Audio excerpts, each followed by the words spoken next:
Hi స్వాగతం నమస్కారం నా పేరు లోక్నాథ్ నేనున్నాను ప్రస్తుతం ఒంగోలులో ఒంగోలుకు గిత్తలే కాదండి ఈ నగరంలో లభించేటువంటి అనేకమైన పసందైన వంటలు ఈ ప్రాంతానికి కీర్తిని మరింతగా ఇనుమడింపజేస్తుంటాయి వాటిలో ప్రథమ వరుసలో ఉన్నాయి హోటల్ మస్తాన్ నేతి ఇడ్లీలు దోశలు గత 40 సంవత్సరాలుగా ఒంగోలు వాసులకు కమ్మనైన రుచితో శుచితో కూడిన నేతి ఇడ్లీలు దోశలు అందిస్తూ ఈ హోటల్ ఎంతో ఫేమస్ అయింది ఈ నేపథ్యంలో మీకు పరిచయం చేయాలన్న ఉద్దేశంతో ప్రస్తుతం నేను ఇక్కడ ఉన్నాను టేస్ట్ చేసి ఈ హోటల్కి సంబంధించినటువంటి అనేక విషయాలను తెలుసుకుందాం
హైదరాబాద్ ఒంగోలుకి పని మీద వచ్చారు గతంలో ఎప్పుడైనా ఒంగోలు వచ్చారండి చాలా సార్ వచ్చారు ఏం చేస్తూ ఉంటారు ఈ ఇంజనీరింగ్ కాలేజ్ ట్రైనింగ్ ఇస్తున్నారు ఓకే ఓకే స్టూడెంట్స్కి జాబ్ ఓరియంటెడ్ ట్రైనింగ్ ఇస్తున్నారు సార్ ఎప్పుడన్నా మస్తాన్ మీరు హోటల్లో నేతి ఇడ్లీ దోశలు తిన్నారు గతంలో నేను వచ్చేది ఇక్కడికి వచ్చినప్పుడు వస్తున్నాను ఓకే ఓకే హైదరాబాద్ వెళ్ళిపోతున్నాను ఓకే చేసి ఇక్కడ వెళ్ళిపోతాను వచ్చాను ఓకే ఖచ్చితంగా ఒంగోలుకి వచ్చిన సందర్భంలో ఇక్కడ టేస్ట్ చేస్తారు ఇప్పుడు ఒంగోలుకి వచ్చిన నా ఫ్రెండ్ అయినా ఈయన కూడా తీసుకొచ్చాను ఇక్కడ ఇంటి తినేసి వెళ్దామని చెప్పి ఇప్పుడు వెళ్ళిపోతాం హైదరాబాద్ వెళ్ళిపోతాం ఇడ్లీ కోసం వచ్చాము టేస్ట్ మీ ఫ్రెండ్కి కూడా టేస్ట్ ఖచ్చితంగా మీరు టేస్ట్ చేస్తారు సార్ గతంలో ఎన్నో చోట్ల ఇడ్లీ దోశ తిని ఉంటారు అక్కడికి ఇక్కడికి వ్యత్యాసం ఏం చూసారు మీరు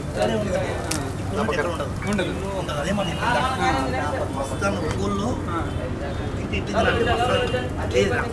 ఎక్కడ అంటే నేను అది ఇక్కడ ఉన్నా అని చెప్పట్లేదండి అది తింటున్నా అని చెప్పట్లేదు నేను రాష్ట్రం అన్ని జిల్లాలు చెప్తుంటాను ప్రతి ఒక్క చోట మేము బ్రేక్ఫాస్ట్ చేస్తున్నాం మా బెస్ట్ బ్రేక్ఫాస్ట్ ఇక్కడ అంటే నెల్లూరు దగ్గర అనిపిస్తుంది నెల్లూరు కంటే బాగా ఎక్కువ అనిపిస్తుంది ఒంగోలు మస్తాన్ హోటల్ నేతి ఇడ్లీ దోశ ఎన్ని నుంచి తింటూ ఉన్నారు ఫస్ట్ ఒంగోలు 2010లో వచ్చింది అప్పుడు నాకు ఒక ఆయన చెప్పాడు ఎవ్రీ ఇయర్ థ్యాంక్ యూ అండి దోశ ఇడ్లీ ఇప్పుడు ఏంటంటే ఎలా ఉంది చెప్పిన దానికి ఇక్కడ మీరు తినిన తర్వాత కొంచెం తక్కువ చెప్పాడు తక్కువ ఇంకా మంచిగా ఉంది ఓకే మీరు గతంలో తినుంటారు వివిధ ప్రాంతాల్లో నేను సౌత్ ఇండియా మొత్తం తిరిగాను అవును, మీరు ఇడ్లీ చూస్తే చాలా మృదువుగా ఉంటాయి, ఓవరాల్గా మీరు తిన్నటువంటి అన్ని ప్రాంతాలతో పోలిస్తే ది బెస్ట్ అని చెప్తారు. ఏమన్నా వీక్షకులకు ఏమైనా చెప్పదలుచుకున్నారా? తెలియని వాళ్ళు ఎప్పుడైనా ఒంగోలుకి వచ్చిన తరుణంలో పక్కా చెప్తారండి. ఎప్పుడన్నా కానీ మీరు ఒంగోలు బ్రేక్ఫాస్ట్ చేయండి. బ్రేక్ఫాస్ట్ కోసం రావాలంటే ఒంగోలు రావాలి. ఒంగోలు వచ్చినా కానీ ఇక్కడికి రావాలి. మస్తాన్ హోటల్ నేది ఇడ్లీ దోశలు తినాలి. Okay, thank you. నా పేరు కుంచాల వెంకటేశ్వర్లు, మున్సిపల్ కాంట్రాక్టర్ని. ఇక్కడ 60 అడుగుల రోడ్లోని ఎన్టీ రామారావు బొమ్మ దగ్గర అంటే సత్యం థియేటర్ ఎదురుగా దాదాపుగా మస్తాన్ హోటల్ అని చెప్పి మస్తాన్ గారు దాదాపు 40 సంవత్సరాల క్రితం దీన్ని ఇక్కడ ఏర్పాటు చేయడం జరిగింది. ఆయన గతించిన తర్వాత కూడా వాళ్ళ కుమారుడు ఇక్కడ ఈ హోటల్ నిర్వహిస్తున్నాడు.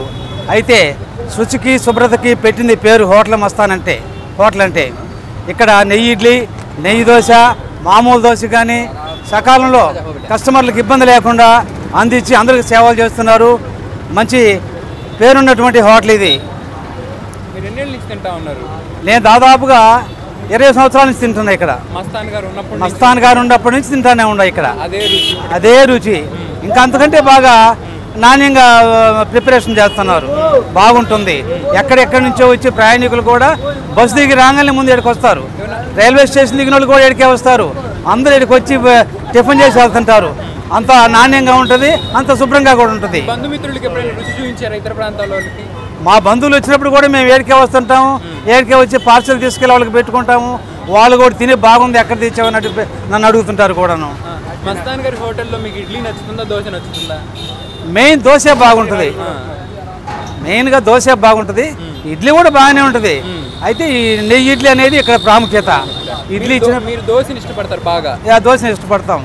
రాజకీయ నాయకులు కూడా అందరు ఏడికే వస్తారు, దాదాపుగా 90% ఏడికే వస్తుంటారు. అంటే దానివల్ల మనం అర్థం చేసుకోవచ్చు హోటల్ ఎంత నీట్గా ఉంటుంది, ఎంత స్వీట్గా ఉంటుంది అనేది దాన్ని బట్టి మనం అర్థం చేసుకోవచ్చు. Thank you sir. Thank you. Idli taste చేస్తాను ఫస్ట్గా, తర్వాత దోశ టేస్ట్ చేస్తాను. అన్న నెయ్యి వేస్తున్నారు. ఓకే ఓకే ఓకే అన్న, థ్యాంక్ యూ అన్న. ఇక్కడ ప్రత్యేకత ఏంటంటే, ఇంకో ప్రత్యేకత ఇంతే నెయ్యి వేస్తాం అంతే నెయ్యి వేస్తూనే ఉండదు. వచ్చిన వారు ఎంత అడిగితే అంత నెయ్యి వేస్తూ ఉంటారు. అన్న మనం కొన్ని హోటల్స్ కావచ్చు, స్ట్రీట్ ఫుడ్స్ కావచ్చు వెళ్ళిన తరుణంలో వాళ్ళు వడ్డించే విధానం కూడా ఆకర్షణీయంగా ఉంటుంది. ఇక్కడ కూడా అలానే ఉంటుంది. ఆకుపచ్చని ఆకులోనే నేను నిత్యం ఎప్పుడు ఆకే చూస్తూ ఉంటారు. ఇడ్లీ చాలా మృదువుగా ఉంది, స్మూత్గా ఉంది. అంటే దీంట్లో ఏ ప్రత్యేకతలు జాగ్రత్తలు తీసుకుంటారు? కడిగి చేసుకుని ప్రతిదీ నాణ్యతతో కూడుకుంది. ఈ కారం ఇంట్లోనే మీరు తయారు చేసుకుంటూ ఉంటారు. Okay okay. ఇక చట్నీ వచ్చేసి ప్రత్యేకంగా ఏమన్నా శనగపప్పు ఇంకేమైనా కలుపుతారా? పచ్చిమిరపకాయలు, చింతపండు ఒకసారి టేస్ట్ చేస్తాను. నేను టేస్ట్ చేస్తానండి. అమోఘం అని చెప్పొచ్చండి. ఆ పేరు కూడా చాలదేమో బహుశా, ఎందుకనంటే వర్ణించడానికి మాటలే ఉండవు బహుశా, అంత బాగుంది, కమ్మగా ఉంది. వీళ్ళు ప్రత్యేకంగా తయారు చేసినటువంటి కారంతో పాటు చట్నీ, మృదువైనటువంటి ఇడ్లీ, ఇవన్నీ మిళితం చేసుకొని అలా నోట్లో పెడితే ఇలా కరిగిపోతూ ఉంది. ఒక డిఫరెంట్ టేస్ట్ని మనకు అందిస్తూ ఉంది. చాలా బాగుంది. థ్యాంక్ యూ అన్న. ఓకే ఓకే అండి. చూస్తుంటేనే నోరూరుతుంది దోశ. సూపర్ అన్న. దోశ మాత్రం చాలా కమ్మగా అని అంటాం కదా, ప్రత్యక్ష నిదర్శనం ఆ పదానికి దోశ అనొచ్చు. ఒక పేరంటూ దీనికి సపరేట్గా ఈ విధంగా అల్టిమేట్ వేరే లెవెల్ అంటారు కదా, ఆ స్థాయిలో ఉంది దోశ. టేస్ట్ మాత్రం చాలా బాగుందన్న.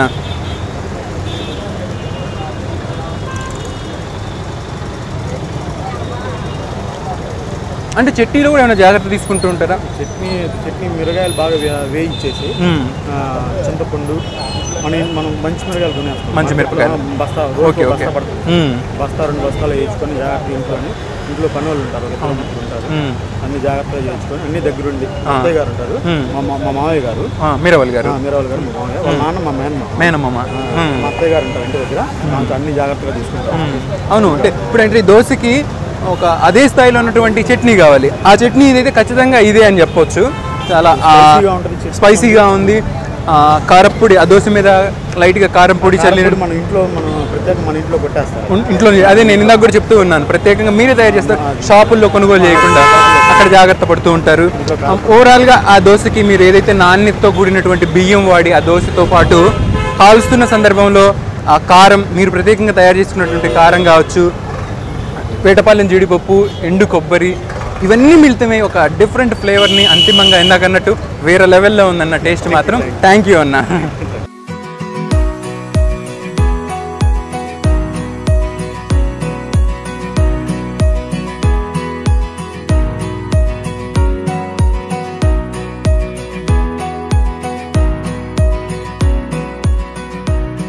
అన్న రుచి అయితే చాలా అద్భుతంగా ఉందన్న. మీరు ఇంత బిజీలోను ఇంత రద్దీగా ఉంది, మాకు సమయం ఇచ్చినందుకు ప్రత్యేక ధన్యవాదాలు. హోటల్ గురించి తెలుసుకుందాం అన్న. ఇప్పుడు స్థాపించారు 1985లో మా నాన్నగారు మస్తాన్ గారు కర్నూలు రోడ్ జోయిలు కాస్త ఎదురుగా ఒక చిన్న పూరి గుడిసెలో ఎస్టాబ్లిష్ చేశాడు. అక్కడి నుంచి 1990లో ఇక్కడ సాగర్ హోటల్ పక్కన రేగుల్ షెడ్లో మళ్ళీ అక్కడి నుంచి షిఫ్ట్ చేశారు. అక్కడి నుంచి ఇక్కడ 96లో ప్రజెంట్ ప్లేస్లో, అంటే గతంలో కర్నూలు రోడ్లో ఉంటుంది. కర్నూలు రోడ్డు తదుపరి అక్కడ ఓన్లీ దోశ, నెయ్యి, ఇడ్లీ, స్పెషల్ కాఫీ తయారు చేసేవారు. బాగా మంచి అప్పట్లోనే రాజకీయ నాయకులు కానీ ఎవరైనా సరే, పొన్నుపోటి కోటేశ్వరరావు గారు మంచి ఫ్రెండ్ మా నాన్నగారికి. మీ స్వస్థలం ఎక్కడన్నా? మాది నాగులుప్పలపాడు. వారిది నాగులుప్పలపాడు దగ్గర పక్కన ప్రాసంగలపాడు. Okay okay. అప్పటి నుంచే బాగా ఫేమస్. నాన్నగారు కాలం చెల్లించి ఎన్నేళ్ళు అవుతుంది? 2003 మార్చి 28, దాదాపు 16 సంవత్సరాలు. Okay okay. ఆ తదుపరి మీరు 2004లో 2003లో చనిపోయారు. ఒక 6 months నేను హైదరాబాద్లో ఎంసీఏ చేస్తూ జాబ్ చేస్తూ ఉండేవాడిని. ఆ తర్వాత ఒక 6 months చూసా. మా అంతా ఇక్కడ ఉండేవాళ్ళంతా మా రిలేటివ్స్, బాబాయ్ కొడుకు, మామ, అల్లుడు, తమ్ముడు, వాళ్ళు చూస్తారని చూశాను. తర్వాత ఇంకా 6 months వెయిట్ చేశాను, కానీ బిజినెస్ డౌన్ అవుతుంది. తర్వాత 2004లో జాబ్ రిజైన్ చేసి ఇక్కడ కంటిన్యూ. ఎంతమంది అన్న మీరు? నేను సిస్టరు, ఒక బ్రదర్. నేను ఒంగోలు అనగానే ఒంగోలు గిత్తలతో పాటు ఆహార పదార్థాల విషయానికి వస్తే గుర్తొచ్చేది అల్లూరయ్య మైసూర్పాకు. టిఫిన్కి సంబంధించినటువంటి విషయానికి వస్తే మస్తాన్ దోశ, ఇడ్లీ ఒక బ్రాండ్ అని చెప్పవచ్చు. ఎక్కడికి వెళ్ళినా కూడా ఒంగోలు వాసులు అంటే దోశ గురించి, అలానే ఈ నేతి ఇడ్లీల గురించి ప్రస్తావన తీసుకొస్తారు. అంటే ఇంత ఫేమస్ అవ్వడానికి గల కారణం మీరు ఏదై ఉండొచ్చు అని భావిస్తూ ఉంటారు? ప్రతిదీ స్పెషల్ క్వాలిటీ వాడతాం సార్, నాణ్యత గల ప్రతి దాంట్లో కూడా కేర్ తీసుకుంటాం. ఈవెన్ మిర్చిలో కూడా ఏ మిర్చి అంటే ఆ మిర్చి వాడడం, చట్నీ టేస్ట్ రావడానికి. చట్నీ కానీ, శనగపప్పు కానీ, ఇడ్లీ రవ్వ కానీ, రైస్ కూడా కట్ రైస్ వాడతాం సార్. 74లో కట్ రైస్ వాడతాం. దోశ నాణ్యత అనేది కంప్లీట్గా కేర్ తీసుకుంటాం. అది మా నాన్నగారు ఒక ఫార్ములా లాగా క్రియేట్ చేసి మా అమ్మగారికి చెప్పారు. మా అమ్మగారు అప్పట్లో మా నాన్నగారు మా అమ్మగారు ఇద్దరే చేసుకునేవాళ్ళు. తర్వాత నేను వచ్చిన తర్వాత మా అమ్మగారికి రెస్ట్ ఇచ్చి మా బ్రదర్స్కి, మా మామకి, వాళ్ళకి నేర్పించి వాళ్ళని. ఒంగోలుకు వచ్చిన వివిధ రంగాల ప్రముఖులు, రాజకీయ రంగం కావచ్చు, వ్యాపారస్తులు, ఇంకెవరైనా కావచ్చు, వాళ్ళకి టిఫిన్గా ఇక్కడున్న వ్యక్తులు, వాళ్ళకి తెలిసిన వ్యక్తులు తీసుకుపోయి మస్తాన్ నేతి ఇడ్లీని, అలానే దోశల్ని ఇస్తూ ఉంటారు. మన ఉపరాష్ట్రపతి వెంకయ్యనాయుడు గారు కదా, దాదాపు 8 years బ్యాక్ వెళ్తూ నెల్లూరు, ఆ రోజు హోటల్ సెలవు అయినా కూడా కావాలని మౌర్య వాళ్ళ చేత, బత్తి నరసింహరావు గారి చేత ఉండేవాళ్ళు, ఆయన చేత నాకు ఫోన్ చేయించి ఇంట్లో చేపించి సేమ్ పార్సిల్ ఫ్లైఓవర్ కార్డు ఇచ్చా. ఉపరాష్ట్రపతి గారు అప్పట్లో మామూలుగా అది. తర్వాత మురళీమోహన్ గారు ఒకసారి వచ్చారు, సరోవర్లో దిగారు. ఎవరో చెప్తే ఫోన్ చేస్తే పోయి ఇచ్చా. తర్వాత పాపం ఆయన మీరావళి ఈవినింగ్ కూడా తెచ్చిగలవా అని, మార్నింగ్ ఇచ్చారు, ఈవినింగ్ కూడా తెచ్చిగలవని రిక్వెస్ట్గా అడిగారు. సినీ నటులు కూడా వస్తుంటారు, రాజకీయ గోపిచంద్ గారు, గోపిచంద్, వేణు గారు, తొట్టింపూడి వేణు. తర్వాత ఇంతకుముందు మా నాన్నగారు ఉన్నప్పుడు ఇక్కడ ఒక మూవీ జరిగింది కదా, బ్రహ్మానందం, కోట శ్రీనివాసరావు, ఆడల్ల మధ్య. అప్పుడంతా వాళ్ళంతా రోజు వచ్చి పూర్ణిమలో దిగేవాళ్ళు. ఇంతకుముందు బిఎంఆర్ ప్లేస్లో పూర్ణిమ హోటల్. ఆ ప్లేస్లో దిగి డైలీ ఇక్కడ షూటింగ్ జరిగిన రోజులు వాళ్ళు మన కాడే తినేవారు. బెస్ట్ కాంప్లిమెంట్ అంటే ఎవరు ఇచ్చారు మీకు బెస్ట్ కాంప్లిమెంట్? దాదాపుగా అందరూ వాళ్ళు ఎవరైనా సాధారణ వ్యక్తులు కావచ్చు, ఎవరైనా సరే ఎక్సలెంట్. దాదాపు మన ఎమ్మెల్యేలు కూడా వస్తుంటారు. ఒకసారి మాగుంట గారు కూడా వచ్చి ఆయన కలిసినప్పుడల్లా అమ్మ సూపర్, ఎంతమంది ఉన్నా కూడా నన్ను స్పెషల్గా పిలుస్తాడు, కూర్చోబెట్టి మా కాఫీ టిఫిన్ చేయని, మా ఎట్లా ఉందని ఆయన అడుగుతాడు. ఏదైనా వాళ్ళు ఏదైనా ఫుడ్ వాళ్ళు వడ్డించిన సందర్భంలో మాది ఎలా ఉంది కొంచెం ఏదైనా సజెషన్ చేయమ్మా. చాలా కీర్తి అయితే సాధించింది హోటల్, మీకు ఎలా అనిపిస్తూ ఉంటుంది? చాలా, నేను జాబ్ మానేసి కూడా నాకు చాలా హ్యాపీగా ఉంటుంది. జాబ్ మానేసి చాలా ఇక్కడ 10 మందికి ఒక 10 మందికి మనం ఎంప్లాయ్మెంట్ ఇస్తున్నాం. ప్లస్ అందరికీ మా నాన్న పేరు ప్రతిరోజు, నా పేరు నేను ఎవరికి చెప్పను, మస్తాన్ మిమ్మల్ని కూడా మస్తాన్ గాని భావిస్తూ ఉంటారు. ఎందుకంటే ఆయన పేరు ఇది కావాలనే ఆలోచనతో ఆయన కంటిన్యూ చేయాలి. నా పేరు మీరావళి, ఆయన పేరు పెడితే కదా మస్తాన్ చారిటబుల్ ట్రస్ట్ ఒకటి. మీరు వివిధ సేవా కార్యక్రమాలు నిర్వహిస్తూ ఉన్నారు. సెలవేంద్రాలు, మెడికల్ క్యాంప్స్, నాగులపురపాడు జెడ్పీ హై స్కూల్లో ప్రతి సంవత్సరం 2000 నోట్బుక్స్ దాకా స్టూడెంట్స్ అందరికి ఇచ్చేస్తాం. 350 మెంబర్స్ ఉన్నారు స్టూడెంట్స్. ప్రతి స్టూడెంట్కి 6 నోట్బుక్స్ చేస్తాం. నిజంగానే ఇది కూడా మంచి అంశం. ఎలా అంటే మీరు సక్సెస్ అవ్వడంతో పాటు నలుగురికి ఉపాధి చూపించడం, అలానే తద్వారా వచ్చినటువంటి లాభంలోనూ సమాజానికి సేవ చేయాలన్న ఆలోచన కూడా ఉండడం అనేది కూడా మంచి శుభపరిణామం. ఇక్కడ పనిచేసే వాళ్ళందరూ కూడా మా మామ రిలేటివ్స్, అందరు బంధువులే ఉంటారు. వాళ్ళకి 2-3 బయట వాళ్ళు ఉంటారు. ఓకే, చూసారు కండి హోటల్ గురించి నిర్వాహకులైన మస్తాన్ గారి తనయుడు మీరావళి గారు చెప్పినటువంటి అనేక విషయాలతో పాటు నిత్యం ఇక్కడికి వచ్చేటువంటి కస్టమర్స్ యొక్క అభిప్రాయం, ఈ నేతి ఇడ్లీ గురించి కావచ్చు, దోశ గురించి కావచ్చు. మీరు ఎప్పుడైనా ఒంగోలుకు వచ్చిన తరుణంలో ఖచ్చితంగా ఇలాంటి కమ్మనైన టిఫిన్ తినాలనుకుంటే మాత్రం మస్తాన్ హోటల్కి రావాల్సిందే. మీకు వీలు కుదిరితే ఓమారు వచ్చి ఇక్కడ తిని టేస్ట్ చేసే ప్రయత్నం చేయండి. అడ్రస్ వచ్చేసి ఒంగోలు ఆర్టీసీకి బస్టాండ్ సమీపంలో ట్రాఫిక్ సిగ్నల్స్ ఉంటాయి. అక్కడి నుంచి 60 అడుగుల రోడ్డుకు వెళ్ళే మార్గంలో ఎంట్రన్స్లో కుడివైపున ఉంటుంది మస్తాన్ హోటల్. మీకు వీలైతే ఒంగోలుకు వచ్చిన తరుణంలో ఇతర ప్రాంతాల వారు ఓసారి టేస్ట్ చేయండి. నాకు తెలిసి ఒంగోలులో మస్తాన్ హోటల్ తెలియని వారంటూ ఎవరు ఉండరు. ఇది అతిశయోక్తి అయితే కాదు, అందరికీ తెలుసు. గత 40 సంవత్సరాలుగా ఇతర ప్రాంతాల వారు తెలియని వారు ఉంటే మాత్రం ఉమారు టేస్ట్ చేయండి. ఖచ్చితంగా మీరు ఈ హోటల్ని, ఇక్కడ ఉండేటువంటి నిర్వాహకుల్ని, సిబ్బందిని అప్రిషియేట్ చేస్తారు. ఖచ్చితంగా మీరు నెక్స్ట్ మరో పసందైన వంటను మీకు పరిచయం చేస్తాను. మరో ఎపిసోడ్లో కలుసుకుందాం. ప్రోత్సాహంగా ఈ ఛానల్ని సబ్స్క్రైబ్ చేయండి. బాయ్.